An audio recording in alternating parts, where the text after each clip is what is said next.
Welcome back to the number one podcast in my mind, Free Idea Podcast. I just woke up from a very sleepy bed, 4 hours of sleep. I'm going into the Austin traffic to go work my job. Work my job.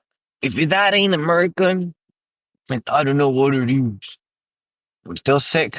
I'm still working sick. Yesterday, I recorded a podcast, actually, this one, and it did not save. I talked for about an hour. Oh, oh, I talked for about an hour. And yeah, it just wasn't, it only recorded the first 11 minutes, and I don't know why or what happened, but it happened. And I thought it was going pretty well. So now I'm going to have to say it again. But unfortunately, all those jokes, I'm too tired to say them again. So I'll just get straight to the cheese. I said I had two ideas that I wanted to share. Actually, it was one, and then it turned into two. And then I talked about my transition from being a teacher to killing bugs. Oh, so, oh boy, my nose is all clogged up because I'm still sick. Oh, give me a minute. I mean, uh, clear some stuff up here. Anyways, my first idea was a drone that would carry cars. Instead of flying cars, would have drones that are big and they would just some suction cups or hooks. They would lift cars from point A to point B. But because the batteries suck, these drones would just drop you off at another drone station, where another drone would take you to the next drone station, and so on, like a train station or like a bus station, basically, that's how they work. They have stops, to load and unload people. And this would be similar, but it would be to unload and load drones. Unless we have drones that can swap the batteries of other drones while in midair, or just swap the batteries of said drone in the drone station. So the drone would still stop with your car on it, and then they would swap batteries, and they would go on to keep flying to your destination. And the reason why I thought about that is because there's no way that we can trust the public to fly. There- There's no, there's no way. Even if you trust yourself, there's no way. Flying is something else. People don't maintain their cars. You think they're gonna maintain their flying car? You think somebody that just turned 18 for his license is gonna maintain his flying car, or even is gonna buy like a proper flying car? They might even raise the age of flying to 25. Like once you get good at driving or something, or like take a flight test, then you get your flying license. But what's gonna happen is just people are gonna be falling from the sky. There's like a crash every single day in the highway of Austin. Every single day on the clock. Between 6 a.m. and 8 a.m., there will be one crash. At least one. That's more than one. Like at this point, we should just have cops in the highways already, like stations, towers, or something. Like a lift on the go, something, because these people be crashing all the time. And one day, it could be my turn. Hopefully not, but it could. So I don't trust people flying and then falling from the sky like meteorites because they didn't fix a tire or something. And they fall on top of me or a house or a business or a gas station or an HEB or Walmart. They fall on top of people or they do a 9/11 and they like fall on a P Terrace or McDonald's, something because they're angry at the CEO. They squash people. A car hovering another car, some gangsters hovering like gangsters. And drives bys, but with a flyby, flying. So I don't think so. No matter how free America is, I don't think flight would be one of those freedoms. Maybe the rich would be able to have that or trusted pilots, but not the average American. There's no way. There's absolutely no way that nobody would trust no one. You'd have falling people all the time. And then And then where would you fly? Assign designations to fly, or you would fly onto other people from top to bottom? Like it'd probably be like just crashing into each other, like those slow motion videos of bumblebees where they hit another one each other. So, or they could have flying cars if they weren't able to actually drive them and operate them themselves. If the car had some sort of automatic driving where it would have a predetermined flight pattern, and then it would only fly in that manner. So effectively creating traffic, but in the sky, because everybody's doing the same GPS, the same device, same maps. And then you'll have something like the Jetsons. Oh boy, sorry, bear with me. I just woke up. It's 6:26. So I got on thinking. The idea that would make sense, it's a flying drone that picks up your car and then drops it off at another station to swap batteries or swap drones and then picks you up again to a new destination and so on until you get where you want. That would make sense. If flying cars ever do become a thing where it's your own car, then you will not be the one operating it. It would be a self-driving car, or in that case, a self-flying car. And the reason why, but that might not happen either, unless you do not own the car. So these drones, for example, would not be owned by you or the government. Probably in Europe, it would be in China and every other civilized country, but not in the US. We don't believe in helping the public. And so these drones would be private by Amazon or by some toothpaste company, some monopoly that nobody heard of. And the reason why that would be is because we would trust these companies to do the proper maintenance on these drones, like swapping the blades and whatever else it needs to be swapped and checking the cables and everything that get x-rayed for damage from birds or something. Otherwise, oh, otherwise we're not trusting. So another company has to have this type of assembly, so or like a fleet, so that they can repair their drones and maintain their drones and their flying devices. That way, we don't have following cars from the sky on top of people or terrorist people just flying into people. Yeah, and the only way that you could fly your own car if it was like a self-flying car. On the other hand, I don't think you would own that car either. I think it would be an automatic pod type of thing.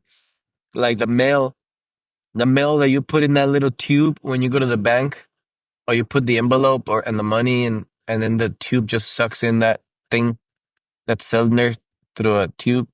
It would be like that where you just enter your car and the car does its own thing, just its own pattern. Like you want to go to HEB, then it's gonna go this way. You're gonna go to Walmart, it's gonna go shum, shum, shum, shum, and it's gonna get a Walmart. And you're not gonna own it because that's the path that we're going anyways. This car will be owned by another toothpaste company or deodorant company. Again, something super random. Hmm. Amazon will try, Apple will try as well, but I think some random company would do it better because they already have enough in their plate. Then, same concept as the drone. Hmm. Yeah. Same concept. You do not own it, and they repair it for you. And if the police is looking out for you, it's gonna shut it down from the sky and slowly drive it to the floor. Or if they're common sense people, cops, they will drive it to the jail, to a police station and jail or whatever they want. To a drone jail, one specific for dropping off criminals. And the car will lock itself off and then install like wire in the window so you don't break them. Or if you do break them, the smart criminal from the hood will have parachutes. The price of parachutes is gonna go up because everybody's gonna be buying them in case your car and your police stops your flying car. You just jump out of it with your parachute or or your squirrel suit, the one that flies. when you open your arms because you're falling with style. All those things will go up in price. People be crazy. They'd be jumping off vehicles that the police are stopping. And yeah, that was my idea for flying cars. So that's pretty good, pretty good. My next idea was a horrendous one for war. Probably you could use this in a book of science fiction, but you know what we did with COVID, where we put it in a lab and then made it so that it would jump to humans and then adapt really good to us. Imagine that with other diseases, but this time it's the most horrendous disease you can think of, like polio. Imagine a COVID style polio that jumps to humans and it's impossible to avoid it. And it just starts paralyzing people because some sadistic person prefers to paralyze people and handicap them than kill them. Like, I don't know why. A world of people in wheelchairs or iron lungs. People will have to be walking around in exoskeletons, be moved with their Neuralink device in their brain, type like some Warhammer type of exoskeleton, because everybody in this world just got polio and it's impossible to cure it. It infected everybody. Hmm. Yeah, imagine that. That's a horrendous idea, but I don't think it's out of the realm of possibility. Some crazy scientist out there is looking out for a heart attack disease that could be transferable by coughing. And just think of all the science movies that this idea could provide. Heart attacks on the go. They can be pitiful too. You can make COVID into a diabetes where everybody just gets diabetes. America already kind of does that with their incredibly delicious and unhealthy food that we just keep coming back because it's incredible. Sorry, Europe, but you ain't got nothing on our unhealthy food. It's the best. It's the best. I know you want our Reese's cups, but you cannot have our Reese's cups, nor our Reese's Puffs cereal because we don't have enough with chocolate bars for breakfast. We need cereal. We need Reese's cereal, chocolate candy cereal, sugar bombs. So yeah, that's that's what I've been thinking about lately. Polio, COVID. Hmm. Just do any disease and give it the skills of COVID and see what your creativity comes up. Horrendous idea. Good for science books and science fiction books, movies. If some crazy sadistic person out there in a laboratory, I mean, they're gonna make it happen. They probably are already or have already done it. And the government was like, "Oops, good thing it was just COVID. Good thing you didn't break the other glass while you were in the lab." Oh, now talk about my transition being a teacher. That, well, actually, from a teacher to pest control again.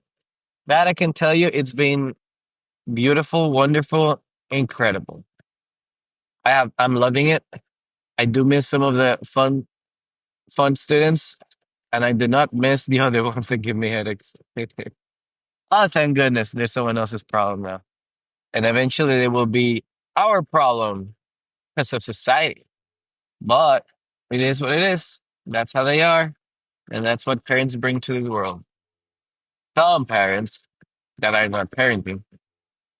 So to those kids, good luck. Try to become better than the opportunities you were given because you're gonna need it. The cards are against you. So my transition, I can say it was smooth, but also rough. It was like a lot of jobs in between. I did one pest control company, then I was gonna go to a customer service work from home company, and then I went back to pest control, but a different company. When the opportunity came, by pure coincidence and luck, I was called and was told that there was this other job position that was higher than mine currently and paid more.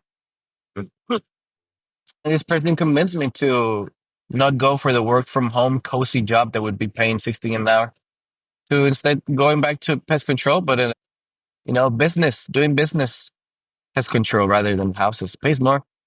And it's also more fun. I don't have to worry about dogs or people with guns in their backyards. attitudes. For those that work in customer service, like Walmart and fast food restaurants, one thing is for the public to come to your workplace, but another thing is for you to go to the public's home. That's different. Most of the time, people are nice because you're in their house, so they have like a different. They show you a different side of them. But when they're not nice, they're not nice. You don't want to be there. And that's just a little snippet for my service people out there. If you are hating on your restaurant job or something, Walmart job because of the public, just think, thank goodness I'm not going to their homes. Thank goodness they at the end of the day they leave. I'm not saying that my experience was horrible. I loved it. Most people I can tell you, like about 99% of the people I would go to their homes, it would be nice. But there was always that 1% that was like, oh, I hope this person is not like that. I hope, blah, blah, blah. Or you see them in the schedule and you're like, oh, dang it. And they also see you in their schedule. And they're like, oh, I don't want this technician to come to my house. And they call and they tell the people on the phone. And then they change you. They change technicians. You know what? It's probably good. I was just filling the air with that stuff. But I love my job right now. I want to say it's less stressful than being a teacher. 100 times less stressful. When I get home, the work is done. There's no extra emails to fill out or tests to prepare for the kids on some random websites that are super slow for no reason that the district is paying like $100 billion to Ukraine for. But instead, they just put like a fridge with a brain and that's their servers for their computer. That's just it's painful to use their programs. They're awfully slow. I use my supercomputer of a gaming PC, my super beast that can do ultra settings on Fortnite and Minecraft, and it just feels like I'm going back to the Internet Explorer days. For those that know Internet Explorer, you're my age. That's the old internet. It feels like I'm going back to the one that makes noises when you turn it on and you cannot have a phone call on the other room. The one that goes that type of internet. It's like they run on those servers. And so yeah, their software is one thing. They always having to be on as a teacher and just being like, "Hey, dude, stop doing that thing," and then repeat that thing like 50 times, and then do like a lesson, and then answer the same question another 50 times, and then people that refuse to work, and then people that disrespect you or somebody else in the classroom, and then they fight, and then you have to teach them math the next day or what a soliloquy is, and you're like, come on, you cannot fire these people, and they cannot fire you either. So I guess that's the good thing. But when I meant the students fire you, teachers like principals and stuff, they can fire you, but students, oh, I mean, they could. They can make you quit. They hate you. They can make your life hell. So yeah, that I don't miss. I had a good time anyways, but and I managed the hard times pretty well, I'd say. But I just I could see it. I could see the experienced teachers that are there for 25 years. And I talked to them, and education hasn't gotten a single bit better since they started. It's just on a constant downward hill. And I am investor in stock market as a hobby. And I can tell you that if a stock is performing bad, like you see that line going down for the past 25 years, I'm not going to invest in that shit. That stuff is done. That's like the Ford stock. Unfortunately, Ford, that's like that's like the Ford stock. I think I bought it one time when it was $15, and that's probably as much as it's ever been. And then it just started dropping to 10 and then to 5. And I think now it's like to 9, but it's always been staying below two digits for a long, long time. Nobody invests in a stock that is going down. Imagine that's your education. Imagine you're learning from an institute whose stock is constantly going down. So I talked to those people with 25 years. They all have a pinpoint to blame. You know, some people blame the No Child Left Behind, which I don't know what that is. I guess if nobody loses, then nobody loses, and everybody just kind of gets dumber because you have to dumbify it for the slow ones, and then the fast people just cannot be faster. So I don't know what it was, but that's what most teachers blame. I blame culture itself and phones and tablets and brain rot, attention deficit. Uh, I blame other things, parents not parenting anymore, and consequences not consequencing anymore. It's just not in, no. And then sending kids home, it's always been a vacation. But what always made that horrible is that when you would get home, your parents would beat you up or be like a shame to your family. Except, you know, parents nowadays don't beat up their kids or make them feel shameful for being asses at school. And yeah, yeah, there's some kids that can be asses. Most kids, and you know, if you're a kid listening to this and you're like, well, not me, because like I'm really good and I do this and I obey my parents. Well, I'm not talking about you. If there's some people out there, if they are, and you know who I'm talking about, you know exactly who it is in your classroom that when that person is not in school that day, you're like, the room feels lighter and everybody feels a little bit more cheerful. Like you'll start seeing sides of your peers that you've never seen, like loving students, like more cheerful and more compassionate. And then when this person arrives, it's like everybody's a little more hostile for no reason. Just the room energy is negative. Yeah, this happens actually in every place, in workplaces, in families, reunions, in friend reunions. But in school, it's just more prevalent because you have more of a chance to have somebody like that according to the statistics of numbers, since you have a large amount of numbers per class and per school. Oh, yeah. Oh, you know it. Even if teachers know it, students know it, everybody feels it. Even if you don't know that's what it is, now you know, but you felt it before. Huh. So punishment is not a thing anymore. And then those kids, they get sent home and then parents don't shame them or punish them, or they punish them, they don't really follow through really well with it. I mean, can't blame them. There's no book for how to be a parent, but there's plenty of, I'm not going to say it because it's going to sound horrible, but there's plenty of other books that help you control creatures. Same psychology. Just make it more humane. All right. Make it humane, as in human, for humans, by humans. AI. So the education is just falling down. I feel bad for teachers. They just overworked, overstressed, overburdened with responsibilities. They don't deserve them. The salary is just meh. It's starting to increase, at least in Austin, makes it okay-ish salary. But by the amount of responsibilities and no time left to your life, you just end up with no life at all. So I don't know what to tell you. I don't know if that's worth the price. Probably not, but not for me. I did the math. I did not like the numbers. I looked at those people that have been doing it for many, many, many, many years, and it looks like torture for them to wait for the last four to retire. Torture. Maybe it's the school, but at the same time, not really. My school was pretty good.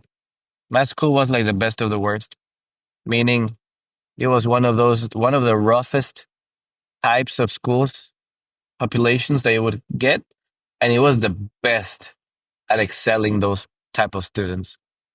It was the best for that. It was the number one. That's what I mean. It was the best of the worst. Like probably the best school out there that is performing the worst would probably perform worse than my school. My school had incredible discipline and organization. And even then, even then, so I didn't sign that contract. I saw it. I thought about it, but actually I had made my decision since Christmas. Last Christmas, you took in my heart, and I didn't sign a contract again. It is what it is. I saw it. I saw it. And now I am 10,000 times happier. Yes, I do have to wake up at 5, but so did I when I was a teacher. That didn't change. I have to still drive by 6, but still as a teacher because traffic was crazy. That didn't change. Now when I get home, that's it. But also while I'm working, I can goof off a little bit. Like if I'm driving to a customer, I'm driving in silence, not with 20 little voices fighting each other. Then when I'm doing the service, I'm doing it in silence. Or when I'm driving, I can be listening to an audiobook or some music or thinking and doing some phone calls for friends, family, or buying homes or taking out loans, mortgages. I've been doing a lot of clerical stuff just by being on the phone with my AirPods Pro and my ears. It's so cool just telling my AI assistant to call certain people, and I don't even have to look at the phone and be hands on it. It's super useful to just use that. I'm not gonna say the name because it's probably gonna turn on and stop my podcast right now. It's gonna if I say the name of that AI that everybody has on their Apple iPhone. So yeah, and then in school you actually work. I've always said that school, being a teacher is the only job where you cannot do your job because you are too busy doing your job.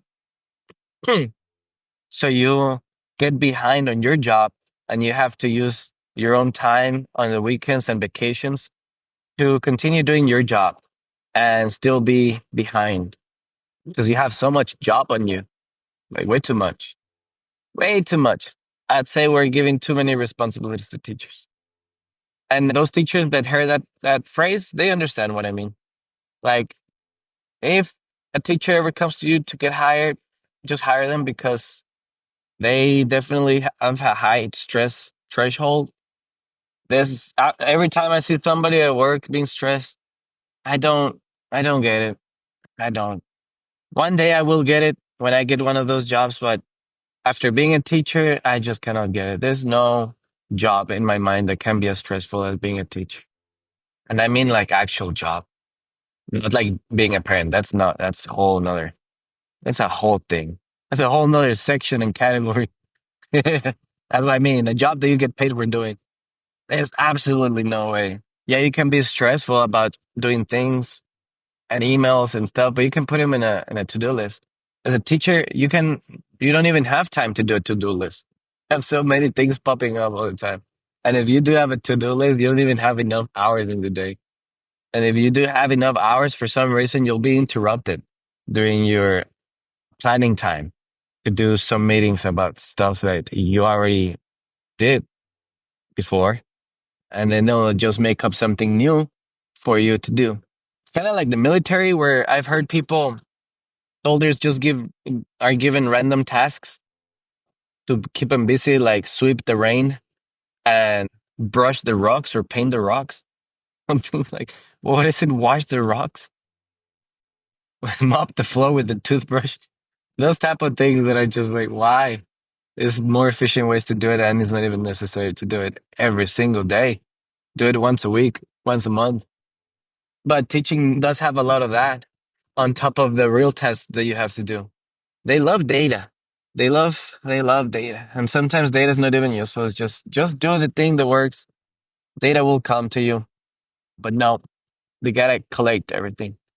And sometimes this data gets ignored because you have so many more tasks coming your way. You don't even have the time to use this data. For example, if you make the kids take a test and then you review the answers. The purpose of this test and reviewing the answers was for you to see where they were weak at, and then tell them, and then do some assignments to improve that. But what ends up happening is you do the test, you get the test scores, you go through the trouble of grading everything and discussing how it would be reviewed. And when you finally get all the results, you don't even have time to tell the kids or to give them work designed to improve them because you already have to work them for the next test or something. It's just so silly. Too much. Teachers out there that are hearing this, you know what I'm talking about. There's no more stressful profession out there. Well, I mean, there is probably. There is. There's gotta be. There's gotta be something like lawyer or doctor or something where the lives of people are in your hands. Or lawyer, yeah, somebody's in your hands to go to prison for years. And you have a bunch of documents and random names assigned to them and random laws that could be always used for you and against you. Like playing chess with board that is missing pieces and they keep adding pieces to it too. And they keep restricting the movements of your pieces, telling you cannot move this way anymore like it used to. So I bet there are professions out there, but I think it's more like just 10% out of a lot of office professions. I don't know what's stressful about them, but everybody has their own threshold of stress. What is the most stressful thing of your life is the most stressful thing of your life. I like that phrase that the Joe Rogan says. I think he says it with the most, I forgot. He uses something else, but I might use it for this one. So whatever it has been the most stressful thing for you, it is the most stressful thing for you. And it's not the same for somebody else. Like, yeah, if somebody went to war and came back here, I'm pretty sure they wouldn't be stressed about a lot of things that most people are, but I also think they would be stressed about other things. Somebody can handle a lot of pain while another one cannot because they haven't gone through it. Nothing wrong with that, but it's just saying there's a limit for everybody. It's something, it's a threshold that everybody can handle, and it's the most they've ever handled until it gets pushed. And then you realize that you can handle a lot more. And how 10 years ago, you cannot believe how stressed you got for the simplest things. We're all improving. But it is what I've been thinking. That's the transition I made. I'm happier now. I've literally been logging my emotions on the phone. It has an application that recorded them. It asks you daily to record them. Like, how do you feel today? And then you go from this slider from sad to happy, and it has different strengths for it, how sad and how happy you are, and then you explain why. Often I ignore it. I do it once in a while. It's always popping in my phone. But when I was a teacher, I noticed that it said 50%. I was at 50% happy, 50% sad. Like half the time I would put that. And now I think it's 50, 56. Oh, that's stupid. Oh, it wasn't 50. I was more like 48 before. But now it's like 56, 59. Happy. So 59% of the times I have logged in a happy emotion of how I felt during the day. That's what it means. I've also been ignoring it a lot because I've been happy enough to not care anymore about logging my emotions, which I shouldn't do. I should keep logging them in. There's also the bias that I would only log emotions back then when I was unhappy. But I do understand that there's truth to those statistics. I do feel happier, and the stats say that I'm at least 6% happier. I believe it's a little more. But even in my laziness, I have managed to improve 6%. And most of it is related to work. It also tells me it's either family, work, or, and by family, I mean relationships, as in friends, family, and just, yeah, just people. Family, work, and I believe it's goals or money. No, just goals, something like fulfillment. That's like the least. Fulfillment is the least. It's how work is at the top. So work influences my mood a lot. That's what I've noticed. Every time I logged an emotion that was negative or happy, it was due to work. Barely ever was for family. That's more like arguments with my wife and stuff. The usual things that people go through, but that barely it happens, but way less than work. It makes sense because we spend more time at work than we will ever spend with our family. It sucks. But yeah, choose wisely where you work. And it's not just about the money. Money is incredible and it helps because it lets you do the things that you want to do with your family for fun. But also, it sucks if you have to use that money that you went through so much more pain that you had to go through. You barely want to spend it. You just want to hoggle it up. So that's probably what I mean by that. So yeah, I'm happier now. Statistically, with actual facts and evidence, I am happier. Not just saying it out of my ass. I actually am, and I feel it. I feel it a lot. And to my teachers out there, you're incredible. You're the best. When I was a student, I didn't appreciate teachers, but now that I became one in America, by the way, because when I was in China and Germany, being a teacher was easy. It was so easy that I'm like, oh yeah, I'll do it in America. My American teachers, you're going through a lot. You shouldn't go through that. And I always encourage you to find a better job where you are respected and cared for and valued, and not valued as personally, but by society. Let's be honest, society doesn't value teachers. American society. Other ones out there, like Chinese, Chinese are like doctors over there. I mean, Chinese teachers in China are like treated like doctors. You're, you're gospel out there. Every parent supports your decision. If there's anything that the child does is their fault of that child. Oh, that parent goes off on them. But in America, if a child is using their phone in your class and you tell the parent, they're like, well, your class is boring. What are you going to do about it? How can you expect my child not to use their phone in your class? Damn. Like, wow, how much empowerment do you need as a parent? It's like, yeah, there's no way to fix this child. Sorry. Not with a parent like that. And there's parents that are not like that, and you can tell. You really can tell by the child, just by seeing how they behave. Mhm. The children, they do take a lot from their parents. There are the rare cases when a child is not like their parents or the result of the parents where it's just personality wise and is not clashing with their environment a lot. And the child just needs a different environment. But that's like 5% of the students. Most of the time is parents. So if your child is incredible, give yourself props because you're incredible. If your child is tough and rough, look into it. It's probably not you, but also it's probably you. And it's not you, but it's the methods you're using for discipline. But I don't know that. I don't know that. I'm not a teacher. I'm not a parent, right? But I do know something about it. I'm just here arriving at my new job. I got here a business I gotta take care of. It's got a park here. It's nice. I like this business. This one is gonna be cheesy peasy. And while I'm here, I'm gonna hopefully this keeps recording. I'm gonna go up, unlock my phone. Please keep recording. All right, I gotta go log in, turn off my car. It's still recording. Log in because I arrived. And boom, now just wait for the customers to arrive to their work. And I'm set. Now I can keep speaking for a little bit more. So yeah, teachers, my respects go to you. My wife is a teacher. And I feel bad looking at her go through all the stuff that she's going through. She's not the only one. I was going through that at one point. Let's see here. Oh, never mind. I'm too stretch. I don't know what value you're getting from listening to me stretch, but thank you if you did. As the little piece of wisdom that I leave you for today, my two or three ideas.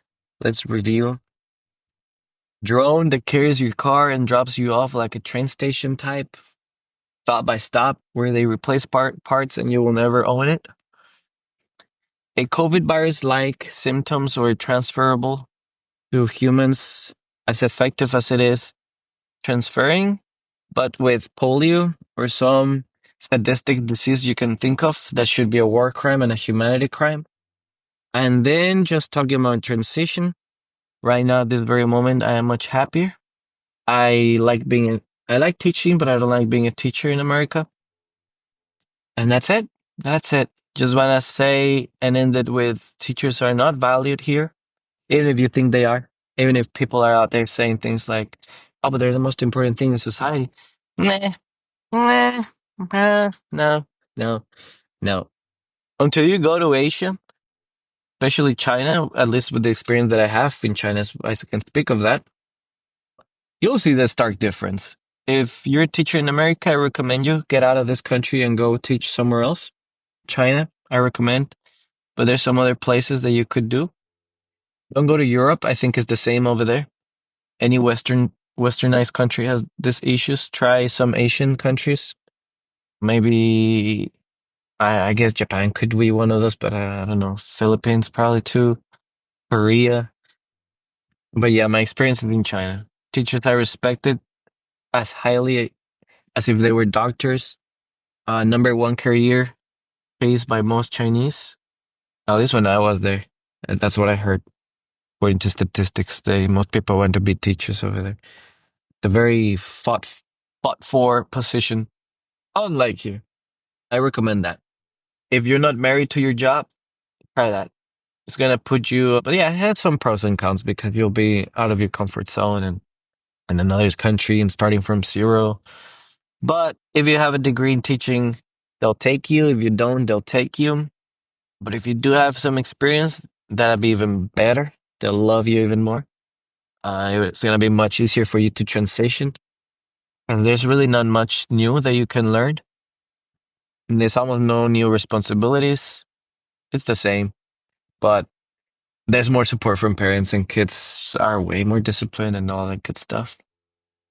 And yeah, well, to my kids out there who are going through school, the students feel bad for you. I never liked school when I was schooling because of students that were rowdy, like my peers, basically when I was a student. I never liked it. I learned too fast for that type of environment. That type of environment is slow, slow. Those people, they will distract the teacher for like 30 minutes.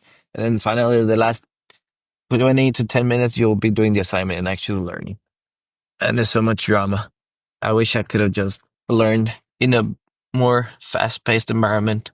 But yeah, if you're a student going through that, feel sorry for you, but it's going to be over eventually. It will pass and you'll be an adult and you'll enjoy your adult life more. Don't give up. Learn as much as you can on your own through the internet, through books, and to anything you can find. Hands-on experience. And just, buy time. Enjoy it while you're there, not having responsibilities and being able to focus your mind on random stuff. Try to focus on something that you think might be useful and fail as much as you can. Because the faster you try something new, the faster you realize it's not for you, or you realize what you actually enjoy doing.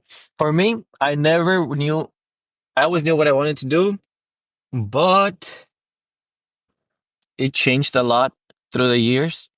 Every single time I tried it, every single time I was like, I know what I want to do and I'm gonna do it. And then I did it. And it's never been like I had it in my mind that it would be. And I would change paths. I've done that a lot. And so thankfully, I'm still young enough to keep making those mistakes. And so are you. And please make those mistakes as soon as you can, not for the sake of making them, but because if you're not the person that knows what they want, you will at least become the person that knows what you do not want. Same when I was a teacher here, I realized I do not want to be in that environment ever again. Even if I need the money, it's going to be a hard call. If I have to do it, I'll do it for other reasons, but money alone wouldn't be it. It'll have to be something else going on. Like anyways, I'm not going to bore you with my reasons, but it's going to have to be something more. Uh, just do the best you can. Try everything you can as fast as you can, as long as it's not hurting you. Or maybe if it is hurting you, try it too. Who am I to say it? Not a cop or a judge. I'm just a person that kills bugs for now. And then later on, who knows what I'll do. Thank you for listening to the Free Idea Podcast, where you get your free ideas for free. Use them as you please for imagining or making them real. Once again, I'd love to repeat, I'm a person who has always had incredibly goofy ideas and some good ideas here and there, thanks to the sheer number that I create. But I've never had the resources to make them happen. And I will never have them because my mind is just too all over the place to be focused to make them happen. But this is the idea that I want to make happen, to just be a fountain of ideas for you. Use them as you please. Hopefully, they inspire you to do something with them. And they won't just live in my head, but be out here in the world, becoming real, sparking something that just makes this world more colorful. I know I have some dreadful ideas too. Those are just more for fun and entertainment. They may happen too as well. The way that I've seen the world move on, but it is what it is. Bad ideas, good ideas. Hopefully, most of my good ideas come into the world, but I know some bad ones will too. It's just the nature of ideas. I'm not responsible for them because there's absolutely no way I'm the ever person that has thought of it. Never. I don't think so. I'm just the only person who has spoken them in a podcast. Or actually, probably not even that. No, probably not even that. Ideas, everybody has them. They're out there, they're free. Joe Rogan believes that ideas are alive and they jump from people to people. If you have an idea and you don't do anything about it, it will soon leave your mind. You will forget you ever had it and it will jump to somebody else and then somebody else until someone makes it happen and creates it. I believe something like that. I don't believe that happens, but it's a cool thought, cool philosophy, very fun, very spiritual. I believe it's more of we have all the same hardware. So if you're into computers and cars, we are all born the same way with a brain and same organs and made out of the same stuff, but they're differently wired, but they're the same thing. And so we all have the same ideas eventually. We all think the same way eventually. At one point, not all the time, but at one point, we all have the idea of, I wish I could fly. And you ask other people, and it's like, wait, you also wish you could fly? How? What? I thought it was the only one. Wait, you also wanted that when you were 5 year old? I like those TikToks that people show where you're doing. It's like when you were a kid, where you're doing this, and it's somebody playing with their finger while they're in the passenger seat on the window, imagining that you're a person jumping on the light posts or on the structures, or you're somebody with a skateboard and you're skateboarding all over the city. And you're a passenger in the car looking through at the window. And it's like everybody has had that experience. We all have some shared experiences. I feel like that's because we all have the same brain, the same hardware. We're all different brains, but it's the same. It's all wrinkly and tangled together and pink and made out of the same stuff. It's a brain. Like those people that do drugs and they see the same thing eventually. It's the same stuff. You got the same brain. Yeah, that's it. Thank you for listening. I'm gonna go ahead and probably get out of this car soon and start spraying for bugs. I don't know if I should wait for people so they can see me do the work or not wait for them and just start it. But I think I'm just gonna go ahead and start it. But I do enjoy talking to you a lot. Talking to you is like talking to myself as a diary. And I love these times where I can drive long times just speaking to myself because often I'm just drowning my ears with noise, music and podcasts and videos and stressful stuff. But here, it's my time to decompress. The Free Idea podcast, I wish one day I could get paid for it. So I could stay home warm and cozy just thinking of random stuff. But you know what? In the meantime, I think it's not a good idea because my brain may rot. But if I do have enough money, I should be going out, getting fresher perspectives and stuff. And my ideas will evolve as I keep doing this podcast. I have not advertised it yet, other than my family and friends. And I don't think I want to until I reach at least 100 videos. That's when I will finally start advertising it somewhere, either Facebook or YouTube or TikTok Reels or something. In the meantime, I'm just doing it for fun. Uh, thank you for being part of that journey. I do like having some people listen to it. I do feel cringy when I listen to it myself.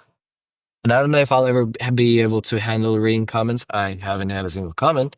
But if I ever do, I think I might have to I don't know, avoid them.